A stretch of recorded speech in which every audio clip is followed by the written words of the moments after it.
the topic is today specific challenges and strategies, and I would turn it around, starting with the strategies and go to the challenges. And in the introduction, I saw that I forgot the opportunities, of course, but let's give the opportunities as a given, consider them as a given, start from the strategies, go to the challenges, and then talk about the opportunities. First of all, the BMW strategy is very easy for in the baseline, I would say. It's electric, circular, and digital, and it may not really hit your eyes at the first moment, but of course, electric is dedicated to the workshop of today on recycling. Circular obviously is really supporting the recycling, but also digital, because this digital is forehand meant from a customer perspective to have the car on a digital new level, but it's also regarding supply chains being digital and sustainable. And for example, one of the topics is the product passport, which then enables circular economy really to be executed according to the new Industrial Clean Deal. And these three strategic pillars, when it comes to circularity, have ambitious goals in the back. So we would like to have minus 20% of CO2 in the supply chain, minus 80% in the production, and minus 50% in the usage. In total, it's about minus 40% of CO2. The minus 50 is, of course, coming due a higher ratio of electrification. But also the ICE is contributing to a reduction of this, and it will be complemented with fuel cell cars, a small share from 28. And an important thing on this CO2 reduction is that, of course, in our case, it is powered by PPAs to have this reduction. In our point of view, we really put the money into the hands of the profis that are for the energy transition. And this brings us forward to achieve these goals. With average carbon counting, it would not be able. And as already heard today, we will also expand our secondary share. This means we are convinced that secondary material is having a less CO2 footprint. And if we increase this share, we have an additional, let's say, pusher for this topic. Okay, and now back to the cells where we started today. So what we did back in the days when we launched the i3 and the i8, we've started with the NMC 333 technology, and we significantly reduced the rare earth materials with all over the years to NMC 811 on an NMC technology. But we also tried to introduce, and this, let's say, it's depending on gear regions, the LFP technology, but for Europe as well, that's a substantial share that we would like to bring to the market. Some may say there's another challenge coming up on recycling, but luckily Justo in this project is caring for LFP as well. And on the other hand, to be resilient, and we've already heard about these supply chain constraints, there's this secondary raw material quote is very important. And firsthand, this is also part of respect, is the direct recycling, to have the production scrap back to the chain. And luckily, this is considered as a first step of SRQ, because this really helps us to get some tangible targets. And in the second step, and I explained it already this morning, the cars we build and the battery in it is built as a unit to last for its entire life. So it could take some time until they come back to the value chain, but that's good for the customer and for us, providing a reliable product. But it's a bit difficult then for the recycling business. Nevertheless, I think the uptake is the most important topic, and this recycling business also for post-consumer scrap will then feed the appetite. And next to these supply chain constraints, we can really help to have a kind of answer to the fluctuating prices on raw materials on one hand. And there is also something coming out from DG Grow, I think, or Environment early next year on the avoidance of black mass leakage that will also help to sustain our material circular supply chain. And now, last slide from BMW. how do we face these challenges? We started to invest in a so-called battery cell competence center in 2019. This is able to build up cells in a number of 5 to 6,000, not limited to a format. It's a coin, pouch, cylindrical, and prismatical cells. And this is really to have on each and every technology a kind of leading edge attitude to to really trigger our supply. What we really do here is we take not the batteries out of the shelf, but we try to develop the best to get on battery level with our suppliers to have the best promising requirements met in the product. And this is really also feedback from the suppliers. This is leading edge technology which we are preparing here. And also, it's only a few hundred people working there. It's really a big chunk of contribution to the development. And as we are convinced that product and process development needs to go hand in hand, we also invested in a so-called CMCC, Cell Manufacturing Competence Center, which then is, let's say, a scale of zero point 0.1 to 0 point something gigawatt hours per year, but it's not on the amount of energy produced. It's really on deep understanding, even also with AI technologies, on the production processes and the improvements on it to get one of the bottlenecks in our implementation solved, which is the industrial scale. And today I'm really proud because it's only issued last week that we closed the loop now also for the so-called CRCC, the Cell Recycling Competence Center, which is urgently needed in this race of, let's say, materials. And the Cell Recycling Competence Center is our way forward, which will approximately be opened around in 26. We are just starting to build it now to have also leading edge abilities for the cell recycling as we did with the rest product and process. And I think I don't need to stress this too much. It was already said. This was the BMW perspective, and there's something also supporting all of this mechanism from outside, which is the Innovation Fund just named, the Net Zero Industry Act, the Critical Raw Materials Act, and the TCTF, which is considering the batteries. And we are also really looking forward on the Competitive Fund, which probably brings new money into the mills of our industry to be competitive on a global scale. Right now, we see these initiatives, but we don't see new money. And this is also a topic which is a bit crucial. It is perfect having all of this, but we really need to have a lever on industrialization. And one of the topics there is, of course, money. And this is why we are looking forward to the competitive fund, dedicated projects, not only in innovation fund, but dedicated projects along the entire value chain to be competitive on a global scale from Europe to Europe.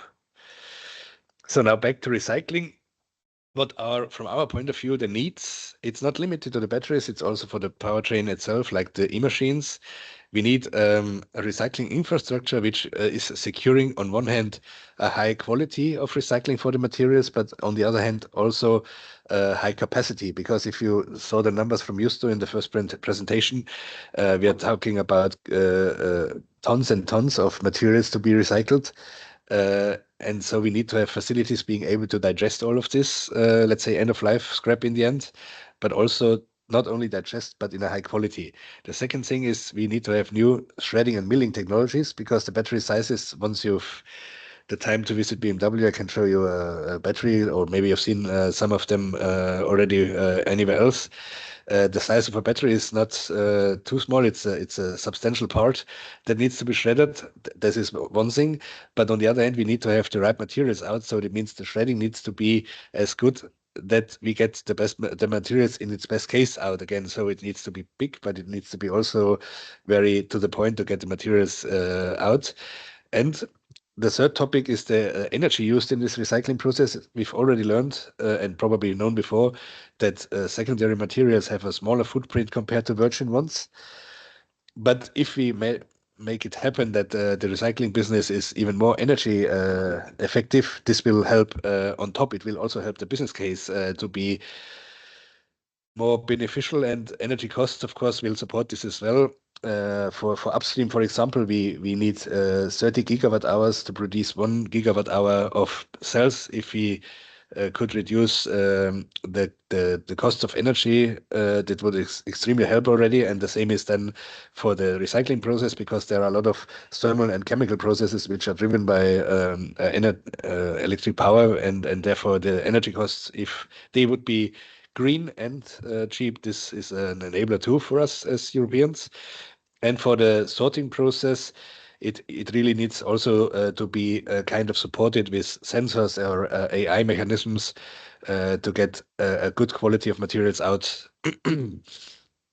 So in a nutshell, we need to have new, and BEPA probably can help, like Respect Project is a good starting point. We need new processes for the recycling of the entire powertrain and for the relevant materials out of the batteries and e-machines. And we need to really invest in recycling technologies and methodologies, not to have a downcycling, but at least a recycling, or in best case, even upcycling. So, and then the almost last slide, the risk that we face really is to avoid the cars leaving EU.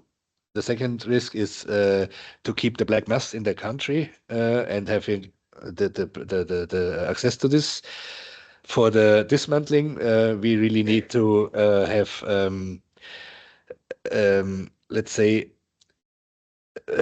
we need to have technologies that are able to dismantle the car and the battery in whole to have a business case on one hand, but also technologies that are able to really digest the appetite, as I just said. For the transport, it was mentioned also, and there are further projects funded by SENEA on the transportation of this topic. We really need to have again, low CO2 emissions, and we need to have ways to transport it safe and efficient to the recycling mines. For the shredding, I just said we need to have machineries which can digest the big, but also come up with a good material grade in the end.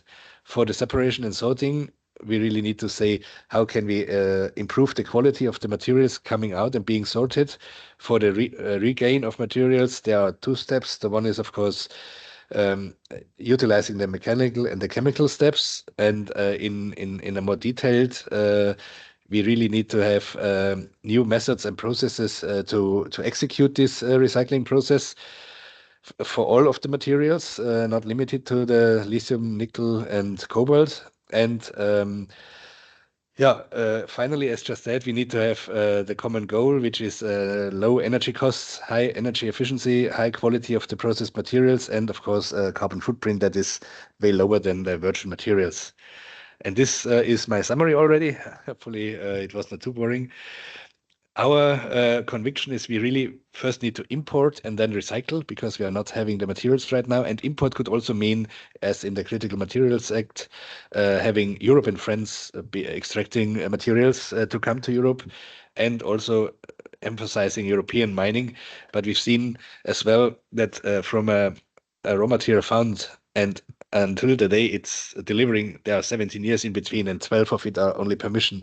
So import and then recycling is more realistic for now, at least.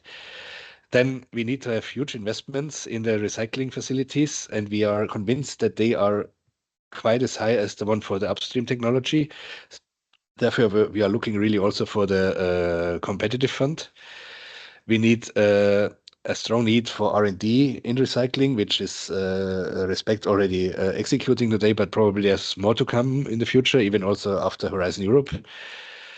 And we need this for all the areas: batteries, power electronics, inverters, e-machines, and we also need to use the added value of digitalization and automation. For example, when it comes to the end-of-life recycling, the battery passport can help really to have a machinery park that adjusts itself according to the battery coming in, and then you can have like multiple batteries being dismantled on a very high quality through digitalization, just as one of the examples. And of course, the regulatory framework was meant a few times today. We really need to focus on the part that is fulfilling the needs from politicians, like the Clean Industrial Deal objectives, but we also need to look at the implementation, and this is the crucial part. The implementation needs to be feasible for the industry. And one voice of the SMEs within Europe regarding the battery regulation, for example, is that they only see a bureaucratic burden without any benefit for themselves. And they rather outsource this technology because they will not be able to come over this regulatory framework to be compliant by their own. And this, you see, is for the SMEs reality. For the OEMs and the big suppliers, it's even also not a walk in the park. It's really hard to overcome this. So the regulatory framework needs to be implemented, that it fulfills political goals and also not harm the industry, at least support or even accelerate the industry. And we also need to really look at regulatory frameworks that are meant for environment and meant for competition. I think these are two different ways. It could be that there's some competitive share in the environment, but we really need to be true to ourselves. What needs to be done to be competitive in a global scale? And if we would like to have these factories for recycling, for upstream and so on, we need to have skills, not only the R&D skills, but also the blue-collar workers to drive the factories. That's it in a nutshell. Thanks a lot.